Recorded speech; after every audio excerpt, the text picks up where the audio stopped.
Sikap Bahlil Lahadalia dalam menentukan kandidat Pilkada serentak 2024 menuai banyak kecaman dari kader Golkar di berbagai daerah. Keputusannya yang dianggap sewenang-wenang ini membuat sejumlah kader marah dan kecewa.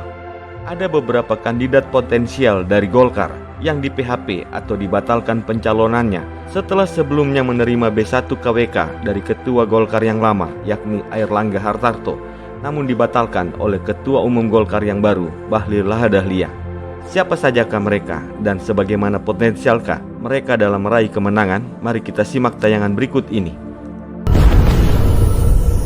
Yang pertama, Dr. Honoris Causa Insinyur Arinal Junaidi yang saat ini menduduki posisi sebagai Gubernur Lampung periode tahun 2019-2024. Arinal Junaidi yang bergelar Sultan Dalom Pemuka Marga sebelumnya telah menerima rekomendasi dari Ketua Umum Golkar sebelumnya, yakni Airlangga Hartarto.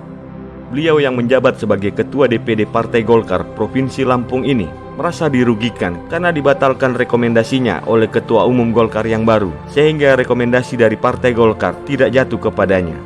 Arinal Junaidi merupakan sosok kader Golkar yang sangat potensial dalam meraih kemenangan.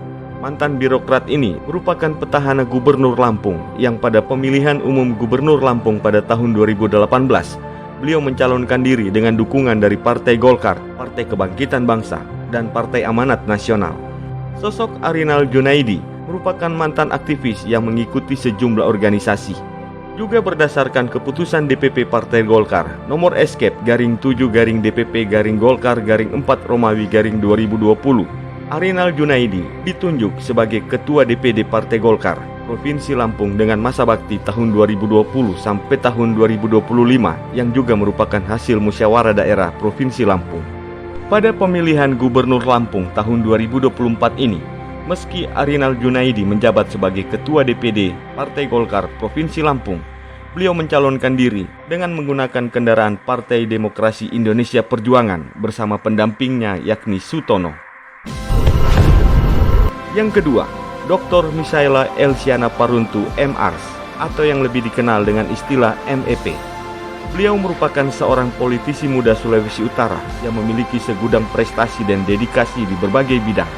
Lahir di Nottingham pada tanggal 1 Oktober 1982, Misaela merupakan putra ketiga dari pasangan Profesor Dr. Insinyur Yopi Paruntu MSc yang juga merupakan mantan Rektor Universitas Samratulangi Sulawesi Utara dan ibunya Yeni Yohana Tumbuan. Misaela Elsiana Paruntu juga merupakan adik dari mantan Bupati Minahasa Selatan yakni Kristiani Eugenia Paruntu. Saat ini beliau terpilih kembali sebagai anggota DPRD Provinsi Sulawesi Utara dari daerah pemilihan Minahasa Selatan, Minahasa Tenggara tahun periode 2024 sampai 2029. Sebagai Ketua DPD Partai Golkar Minahasa Selatan, karir politiknya diwarnai dengan berbagai kontribusi nyata di masyarakat. Selain aktif di dunia politik, MEP juga dikenal sebagai dokter dan dosen di Fakultas Kedokteran Universitas Samratulangi Manado. Beliau meraih gelar S2 di Universitas Indonesia Fakultas Kesehatan Masyarakat, program studi kajian administrasi rumah sakit dengan gelar MARS. Bersama dengan Eli Lasut, Misaela Elsiana Paruntu sebelumnya telah menerima B1 KWK dari Partai Golkar dengan rekomendasi dari Ketua Umum Golkar yang lama, yakni Airlangga Hartarto. Namun B1 KWK dibatalkan oleh Ketua Umum Golkar yang baru, Bahlil Lahadalia, sehingga Misaela Elsiana Paruntu tidak jadi mencalonkan diri sebagai calon wakil gubernur Sulawesi Utara dan tetap menduduki posisi sebagai anggota DPRD Provinsi Sulawesi Utara periode tahun 2024 sampai tahun 2029. Yang ketiga, Dr. Hajah Siska Karina Imran SKM. Siska Karina Imran juga senasib dengan kandidat potensial Golkar lainnya. Mantan Wakil Wali Kota Kendari pada sisa masa jabatan tahun 2017-2022 tersebut baru-baru ini mendaftarkan diri bersama pasangannya Sudirman di kantor Komisi Pemilihan Umum Kota Kendari dengan dukungan dari Partai Nasional Demokrat atau Nasdem dan partai non-parlemen seperti Partai Hanura, Partai Gelora, Partai Kebangkitan Nusantara, Partai Umat, dan Partai Bulan Bintang. Sosok Siska Karina Imran sebetulnya merupakan kader potensial dari Partai Amanat Nasional. Namun, Beberapa waktu yang lalu, beliau telah menerima rekomendasi dari Ketua Golkar yang lama sebelum rekomendasi tersebut dicabut dan diganti kepada calon yang lain oleh Ketua Umum Golkar yang baru, yakni Bahlil Lahadalia.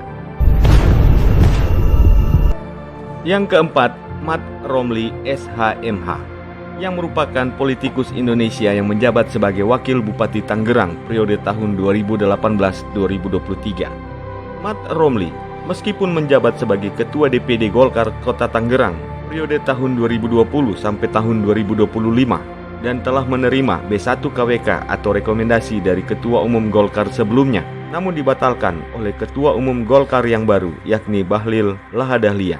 Rekomendasi tersebut tidak jatuh padanya, melainkan jatuh kepada pasangan yang lain, yakni Maisal Rashid dan Intan Nurul Hikmah.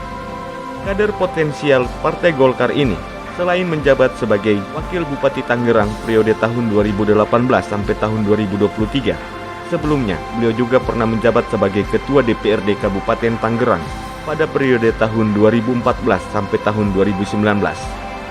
Matt Romli atau yang kerap dipanggil Haji Ombi ini merupakan sosok kader potensial dari Partai Golkar. Lahir dari keluarga beretnis Sunda Banten yang cukup terpandang di Kecamatan Sindang Jaya.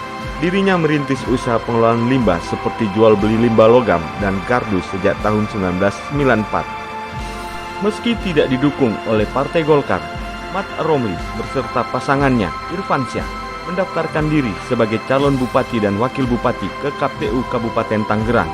Mereka didukung oleh partai koalisi, yakni Partai Demokrasi Indonesia Perjuangan, Demokrat, dan P3. Begitu pula dengan calon gubernur Banten, Airin yang sebelumnya mendapatkan restu dari mantan Ketua Umum Golkar Airlangga Hartarto untuk maju ke Pilkada Banten tahun 2024. Namun setelah Ketua Umum Golkar berganti, dukungan itu pun berubah. Bahlil malah memberikan dukungan kepada kader Gerindra Andra Soni dan kader PKS Dimyati Natakusuma untuk pemilihan gubernur Banten. Di tengah terancamnya Airin untuk maju ke Pilgub Banten, Partai Demokrasi Indonesia Perjuangan memberikan dukungan dengan memasangkannya bersama Ketua DPD PDIP Banten Ade Sumardi. Bahkan rekomendasi itu diberikan secara langsung oleh Ketua Umum PDIP Megawati Soekarno Putri. Namun kemudian Bahlil sebagai Ketua Umum Golkar yang baru berubah pikiran. Beliau menyinggung sosok Airin yang merupakan anak kandung Golkar dan merupakan salah satu kader terbaik. Dan kemudian Golkar kembali memberikan rekomendasi B1 KWK kepada Airin untuk maju sebagai calon gubernur Banten yang diusung bersama antara Partai Golkar dan Partai Demokrasi Indonesia Perjuangan.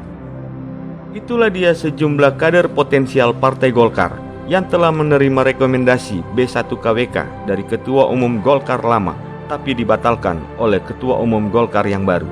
Selamat memilih dan jangan anarki. Sampai jumpa di tayangan kami selanjutnya.